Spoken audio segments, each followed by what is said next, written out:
Welcome to another edition of Careers in Business and Government, where we explore the intersection of business, technology, and management with today's leaders.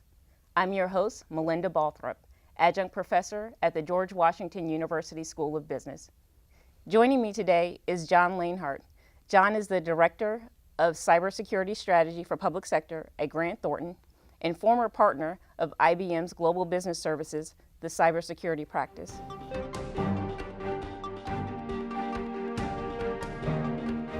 John is also a board member for the George Washington University Center for Cyber and Homeland Security. Welcome, John. Thank you, Melinda. I'd like to start first by talking about your career. You've had an amazing career. You've had the opportunity to work alongside some of the nation's most prominent leaders at the U.S. House of Representatives. You've also been a leader at one of the nation's largest technology services companies. Can you tell us more about your career and what led you to a career in cyber? Well, I've been very fortunate, really. I started at the Government Accountability Office doing regular audits, and they decided that they were going to set up a division that was dealing with IT audits. And I volunteered to be a member of that unit. Having done a lot of study and work in the Navy in the computer area, I just thought that was a natural progression for me. Went into that group, set it up, wrote the first audit manuals for doing these kinds of audits for GAO and the federal government. Did some of the first audits. We broke into Social Security Administration's data center, stole tapes, disks, Social Security cards, Medicare cards, made the TV news shows about it and everything.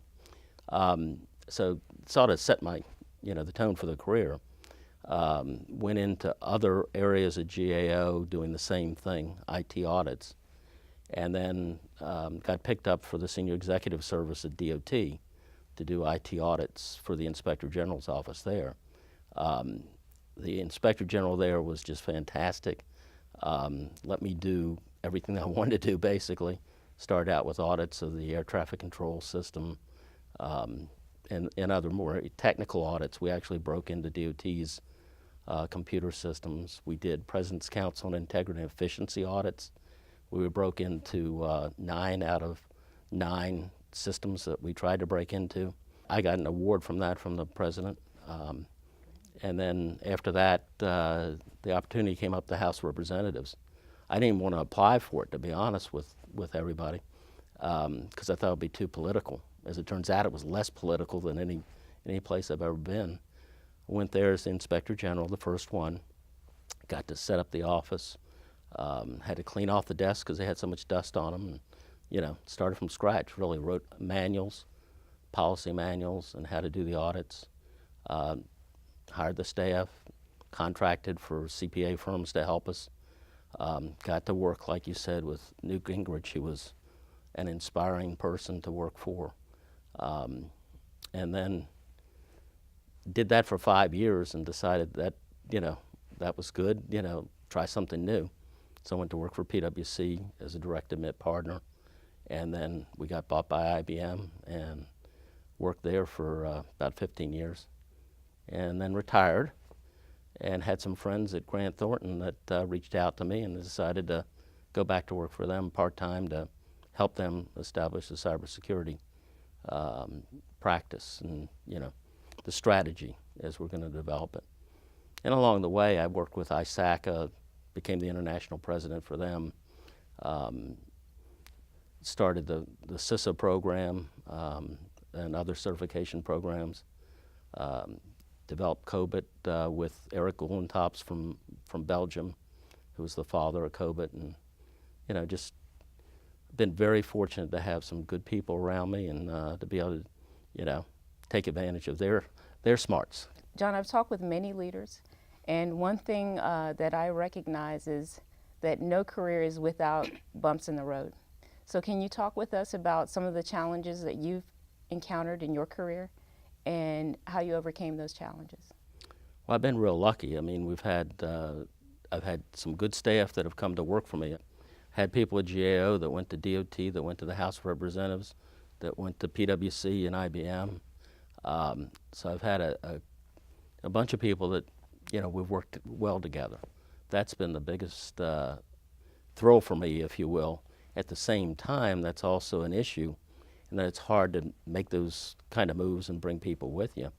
But luckily, the managers that I work for allowed it, so we're able to build staff that way. The biggest challenge, though, has been the other side of that coin, and that's finding new staff to bring on board, bringing them up to speed so that they can then take the mantle when the others retire or move on. And the cybersecurity community is a small community. We rob Peter to pay Paul, really. And we've had a number of challenges just finding enough people to do the work that needs to be done. And especially when you get into the more technical types of activities where you're trying to do vulnerability assessments, penetration testing, things of that nature that require hands-on. And it's both a commitment from your management to hire those kind of people, have them sometimes sit on the bench until you need them. And those have been the biggest challenges, really. It's a people kind of issue and getting management buy-in to what you want to do. There's one or two words that describes your leadership style. What would that be? I think it's getting good people around me. It's not so much me, but getting good people around me that can really help bring out ideas that are, innovative, that are creative, and make us all look better. As you look back over the long career that you've had, what accomplishments are you most proud of? Well, I think the one that comes to mind easiest is the House of Representatives, being able to set up that office. We started doing IT audits in the beginning, and we got into then do financial statement audits, the whole gamut of performance, IT, financial audits, and came out with reports in a 6-month period. We didn't take off weekends or, we were working all hours of the night to get these reports done in the quickest manner possible. And we actually were able to come out with 28 reports within we started in February and we're done in June. So it was quite we looked at the entire operations of the House of Representatives, so it was quite a comprehensive evaluation of their operations.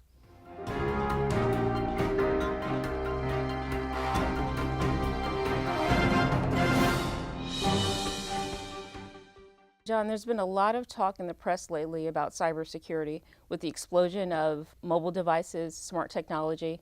How would you define cybersecurity in today's marketplace? Well, cybersecurity has so many different definitions, like you said. I mean, you can look at DOD, you can look at civilian agencies, Wikipedia, et cetera. But basically, it's protecting the information systems, the infrastructure, especially the critical infrastructure, if you will. Anything that relates to those issues of protecting, valued assets, information, systems, infrastructure is the way I would describe it. The individual using smart technology on their cell phone, looking at the government protecting sensitive data, looking at businesses protecting intellectual property. It seems like there's so many threats out there across all factors of society. What do you see as the most imminent threat? I think it really boils down to people, because 85% of the breaches have people in the mix. People that either give out their password to somebody that is doing social engineering to try to get it from them. They still leave stickers on the screens or on their desktops or in their desks, and people pick up the passwords based on the stickers and things of that nature. It's the weakest link in the whole process. If you look at what Snowden did, for example, he was a super user or privileged user of the system, systems admin, and he'd call around and say, hey, I need your password so I can get into the system to help improve the efficiency, or whatever the excuse was.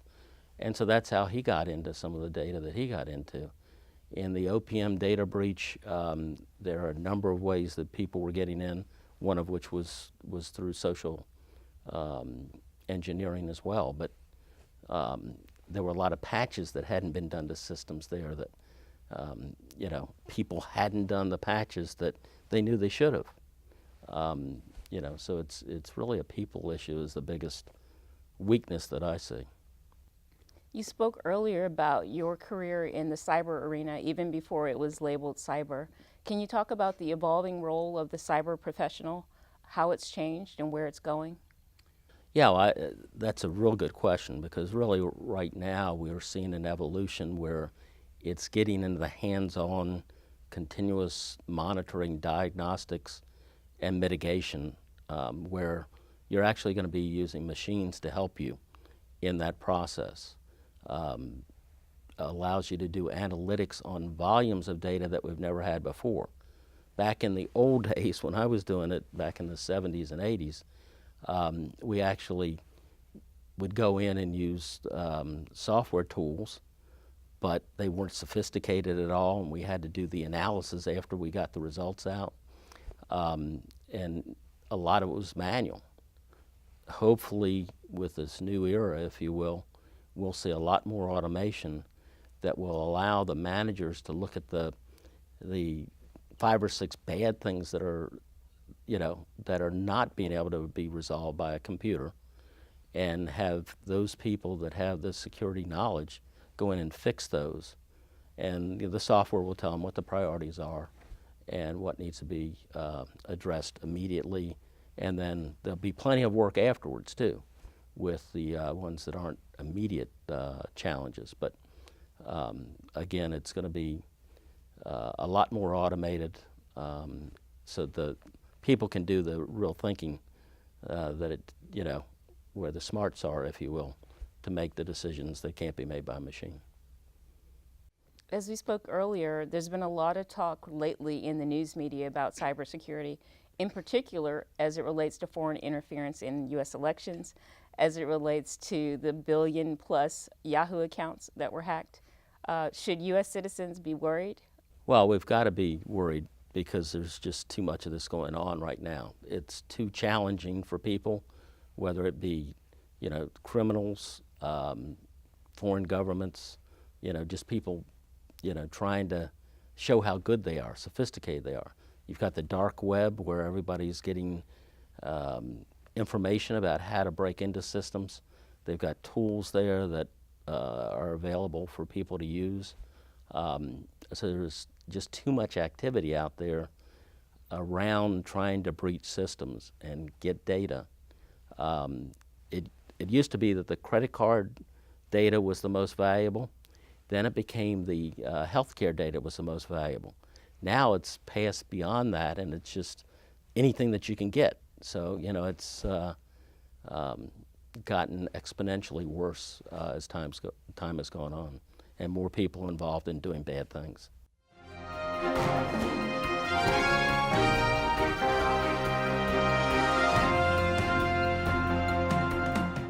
John, as you know, I teach a course here at George Washington University in the School of Business. It's called Career Management Strategy for Consulting. As a part of that class, we look at personal branding, creating your personal brand. We look at the interviewing process. We look at the skills assessment and self-assessment process to determine what the right career is for the students. Can you talk about personal brand? Now, I know and I've heard that you have been labeled the father of cybersecurity here in the DC area. Can you recommend to the students how to create a personal brand that's lasting? Well, that's a real good question. I mean, I think one of the key issues here is having a blend of cyber, you know, technical kind of expertise, as well as the school business, knowing how to talk to the CIO, the C-suite that you're going to have to talk to, et cetera, and enthusiasm. I've been on interviews where I've, you know, talked to the people coming in, and it's like a bump on a log. I mean, there's no energy in the answers. So it's critical to have that kind of energy through the interview process and have the dual background that I mentioned. And I think the last part of that is trying to get some sort of certification, because most employers are looking for a certification. I started the CISA program. I'm a CISA, System CGIT, CIPP, the whole laundry list of letters. But I think the main thing is, as a starting point, if they can get CISSP, which is one of those best security starting points, but if not that, at least a Security Plus certification, so they can show the employer, hey, I'm not only interested in doing this work, but see, I've got something that I've worked for and achieved. Some of the certifications require work experience that they can't have as a student, but the Security Plus, for example, they can get, and it shows something that somebody else isn't going to have. I know you're out there in terms of social media. You do blogs, you post updates, you tweet. Can you talk about the importance of social media and how you use it to further your personal brand? Well, I think social media is important to try to show that that you care, that you're trying to make the world a better place. So I've done a lot of tweets, like you said. I do probably 4 to 8 a day. I'm not that creative with those. I'm trying to give the people that look at them information that I found interesting out of the Government Computer News, Federal Computer Week, Computer World, and try to emphasize those areas that I think are important to cybersecurity. Done a number of blogs as well. I really enjoy the blogs because that's where you can tell a story. You can't, you got a lot more than 140 characters that you have with tweet. And I've done some good ones on cybersecurity. I also did one on the DDG 1000, the Zumwalt, the brand new destroyer that was just commissioned. I grew up with Jimmy Zumwalt and Admiral Zumwalt, who was a captain at the time, his father. So, I mean, you can do a lot of creativity that you can't do just on a 140 position blog. As mentioned, many of my students are interested in consulting, and some are interested in cyber consulting. Can you describe for them what is a day in the life of a cybersecurity professional? Well, I think it is a good point to mention the consulting, because I didn't mention that in the prior answer. And in either case, coming in as consultant, you work collaboratively. It's not a we and a they kind of situation like an audit. It's a team that you build together with the client. And I think that's critical for any student that wants to get in the consulting field. With respect to doing cyber security consulting, again, going back to the prior answer, having both the business as well as the cyber knowledge is critical. Many of the students in my class after this semester will be looking to get internships this summer, and they'll have to go through the interview process. And John, you've shared your background. I know that you started and led a cybersecurity practice at IBM, and you had to interview a lot of folks to build that up. Can you talk about tips that you would give to the students to help them with the interview process, especially those who are interested in cybersecurity? Well, to begin with, you mentioned the intern program. I am a firm supporter of that, 200%. We did it in the government, but in private industry it wasn't quite as easy to afford that luxury of having interns, unfortunately. So I think that is the best way to go possible if it's available. Again, having Security Plus, it's going to be a huge step up for somebody that does the interview and gets the job in the internship that nobody else is going to get, if you will. Again, on the interview itself, the enthusiasm, showing the desire to do cybersecurity work to make systems better, to protect, in the public sector's side, private, the information that the government has, that kind of thing is critical. So John, if you could summarize, you talked about enthusiasm. Are there 3 things that make a candidate stand out in the interview process? Okay, the 3 things that I'd pick, one is the security certification, Security Plus for sure at a minimum. Second, good oral communication skills. And then I guess the enthusiasm, really, it comes down to that. One other thing that I think is critical for somebody that comes in an interview process is to talk about outside activities that they've done that are related. For example, I've been involved with ISACA since the DC chapter was formed in 1974. I became the international president for it. I became involved with the assisted program, helped start that, involved with COBIT, which is a control objectives manual really for IT. It's actually been referenced in the NIST cybersecurity framework. I think it's important to have that kind of association, nonprofit association experience, where students can be members of the chapter.